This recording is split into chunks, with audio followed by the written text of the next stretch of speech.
Hello, this is Julian with Coffee Reviews, and today we'll be reviewing the Yenitzin de Aguilar wash processed Panama from Mirra Coffee. And there's the bag right there. And Mirra, based out of Kingston, New York, and this is their third ever appearance on this channel, having recently reviewed the Palo Trujillo, a wash processed Colombian coffee. And in that review, I mentioned that there was a different catalyst for our Mirra purchase, and that is, of course, this coffee right here, as this one is a washed Panamanian SL28 coffee. And this one was actually brought to our attention by Jacob because Jacob knows just how much we enjoy reviewing non-geisha washed Panamanian coffees. So as soon as I saw this one, it immediately caught my interest, and I'm definitely looking forward to discussing it, as this right here is day 48.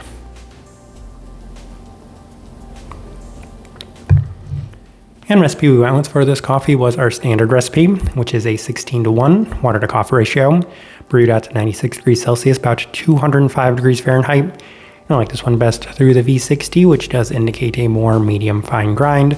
Roast profile for this coffee. We also mentioned in our previous Mirra review that of the two coffees we were reviewing from them, this one did feel like the slightly lighter of the two. Now once again, Mirra does identify as being on the Nordic light side of the spectrum, and having done so many Cafe Box advent calendars over the years, I can say that there's actually quite a bit of range and variety to a lot of the Nordic based coffee roasters, and in comparison to the majority of the ones that we've had in that advent calendar blind taste test series, I can say that this one did feel a bit lighter than those. So this one continues to fall on the pretty light side of things, moderately light by most standards and metrics. With all that out of the way, let's go and start discussing this coffee. Day 18, first impression through the V60, and the coffee is off to a nice but expected start, as it's mostly in line with the listed lime characteristic, offering an abundance of qualities that are similar to Kenyan coffees, especially in terms of the brightness. Plenty of buttery and a floral characteristic that's also in line with the elderflower, but for the most part, it was a pretty nice start overall. Very much everything that I was expecting from this coffee. Now, a lot of the reason I was so interested in this coffee is because there are so few SL28 Panamanian coffees out there, especially washed SL28 Panamanian coffees. So I've said in the past, I love reviewing SL28 coffees from other origins than Kenya, and having it be a Panamanian coffee, which is my favorite origin to review in general, I was curious to see just how Kenyan-like it would be. And this first impression did offer a lot of those Kenyan characteristics. So my expectation, my hypothesis was that it would act that way, if maybe in a slightly cleaner sense with maybe a little less of the tomato characteristics, and that's honestly spot on from what we got on the first try. Day 21 through the Chemex, and the coffee is already better this time around, as it's notably more sweet in a sugary sense, and I'm going to really highlight a lot of the sugary qualities of this coffee largely because they were pretty consistent throughout the entirety of it. A more prominent florality as well, with a fair bit of brightness in line with the listed lime. That's going to be a pretty common characteristic throughout the entirety of this coffee, as it's very clean, feels like it's very much in line with the expectations for a pretty well-defined Kenyan coffee void of tomato. So once again, it's pretty lovely in general. Day 27. Through the UFO brewer, and the coffee does continue to perform well regardless of brew method, as it continues to remain super clean, offering an abundance of sugary characteristics that I would say are reminiscent of vanilla and marshmallow.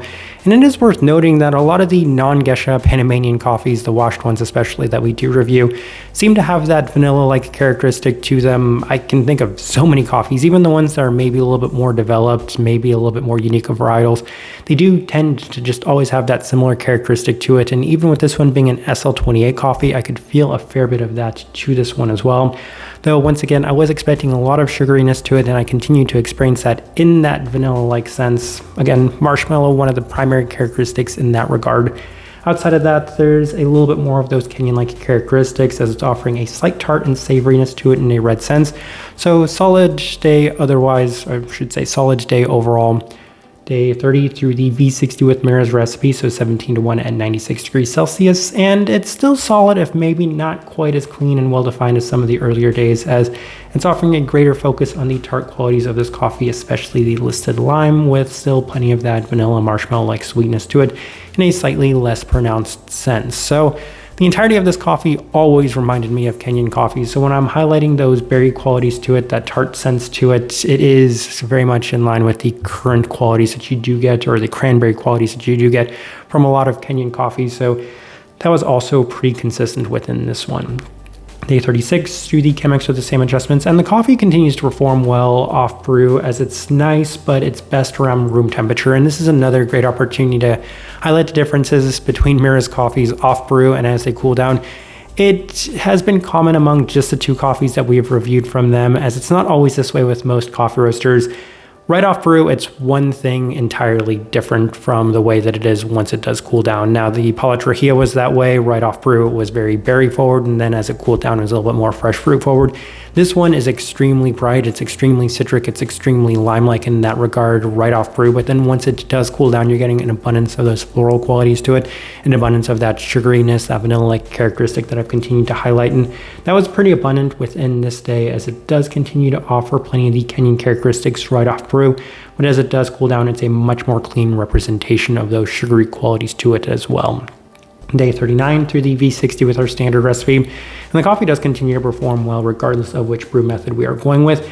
Now, truth be told, I wasn't the biggest fan of this coffee off brew. I've mentioned I could give or take brightness most of the time. The citric qualities aren't necessarily my favorite, and Kenyan coffees usually tend not to be my favorite, so having this one be so Kenyan-like right off brew, not necessarily my favorite. But as it did cool down, I was really happy with the way that it did. It honestly feels like 2 different coffees. Kenyan right at the forefront, Panamanian non-Gesha at the back end, so really enjoyed that experience once again. Day 42 through the Chemex with our standard recipe, and it's still nice, but not quite as impressive as it has been on some of the other days, with a bit more of the citric focus on it and less sweetness and florality. So it was possible that there was a drop off, but I was going to adjust on the final day. And on day 44, we opted for the V60 with our standard recipe once again, and the coffee just continues to perform very well as it's multi-layered with a lot of the bright Kenyan tart-like characteristics right at the forefront before cooling down into an almost vanilla sugar cookie-like experience once again. So very consistent coffee, very direct, very easy to read coffee, as well as I felt like this one was very transparent throughout the entirety of it. All right, let's go ahead and put up the tasting wheel so you can see what we're getting.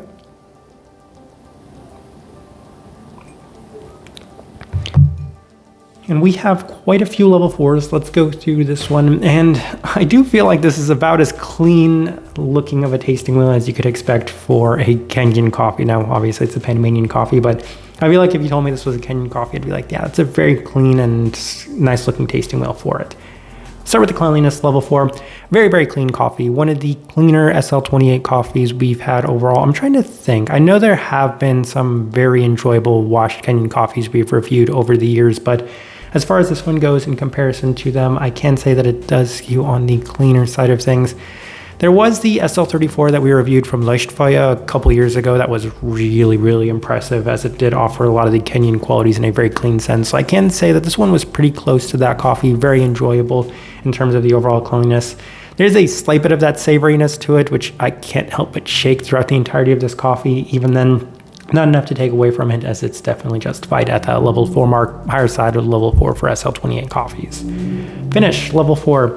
The finish on this coffee is one of my favorite parts. It has that very enjoyable sugariness to it, but it is a complementary characteristic to the savoriness.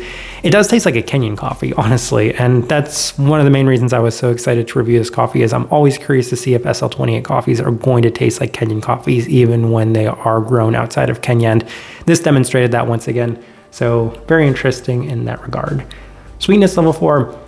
I have to say I was extremely happy with the sweetness of this coffee. Going into it, I wasn't entirely sure how it would perform, but given that the sweetness comes a little bit more in the Panamanian-like sense, and that's one of the big reasons why I love Panamanian coffees as much as I do, I'm happy with that. Very sugary, level 4, more than justified on this one.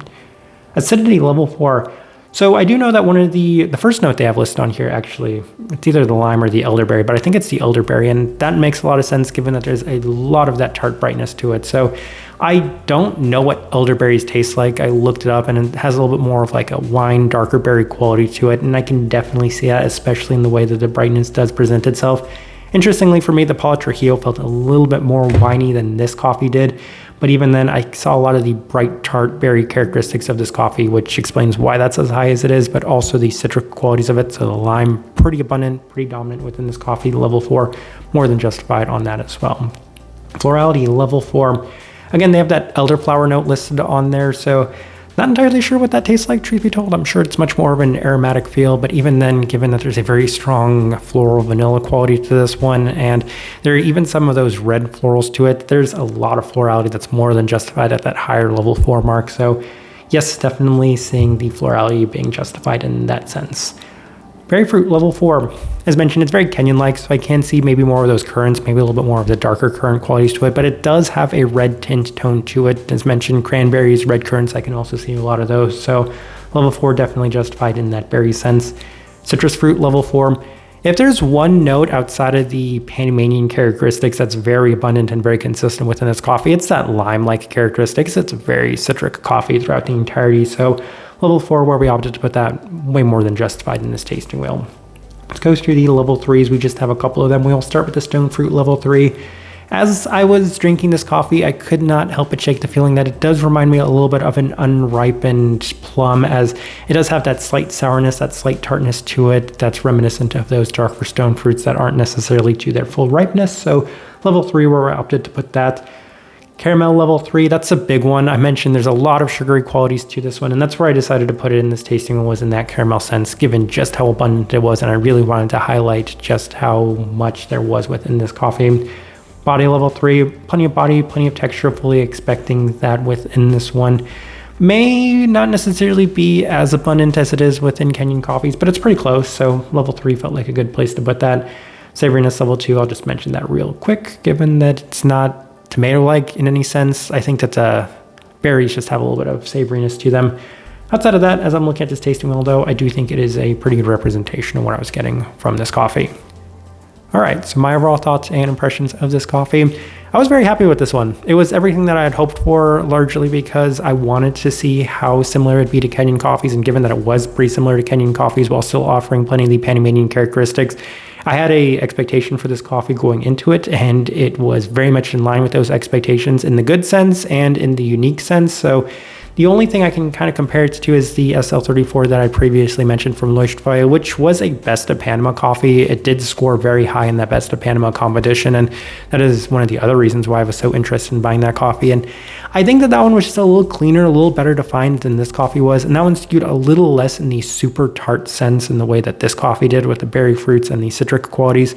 So given that Kenyan coffees in general aren't necessarily my favorite, and this one was extremely Kenyan-like, I was happy that it was, given what this coffee is, but at the same time, it's never necessarily going to be my favorite coffee. But given that it offered a lot of the Panamanian characteristics, that more than made up for it. So I feel like the combination of the two made for a very enjoyable experience. I'm just happy with the way that this one turned out.